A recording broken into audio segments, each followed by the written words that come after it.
ஒரு கிராமத்தில் அறிவழகன் என்ற சோம்பேறி சிறுவன் இருந்தான். அவன் தினமும் விளையாடி மட்டும் கொண்டிருப்பான். வேலை செய்யவும் படிக்கவும் வீட்டில் உதவவும் அவனுக்கு விருப்பமில்லை.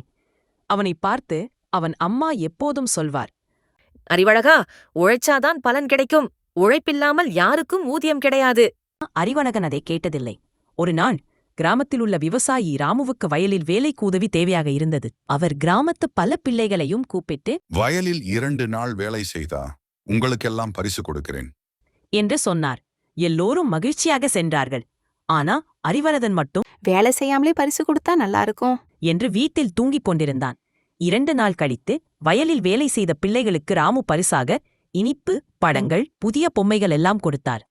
அதை பார்த்த அறிவழகனின் கண்கள் பெரிதாகின. எனக்கும் பரிசு வேணும் என்று அவன் ஓடி வந்தான். ராமு சிரித்து கேட்டார். நீ வயலில் வேலை செய்தியா? அறிவழகன் தலையை தாழ்த்தினான். அவர் மெதுவாக சொன்னார், உழைப்பில்லாமல் ஊதியமில்லை மகனே.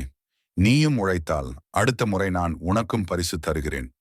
அன்றிலிருந்து அறிவழகன் சோம்பலாக இருக்காமல் வீட்டில் உதவி செய்யவும் படிக்கவும் வேண்டிய இடங்களில் உழைக்கவும் ஆரம்பித்தான்.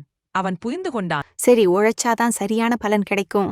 கற்றுக் கொடுக்கும் பாடம், உழைப்பு இல்லாமல் பலன் இல்லை. சிறிய உழைப்பும் பெரிய மகிழ்ச்சியை கொடுக்கும்.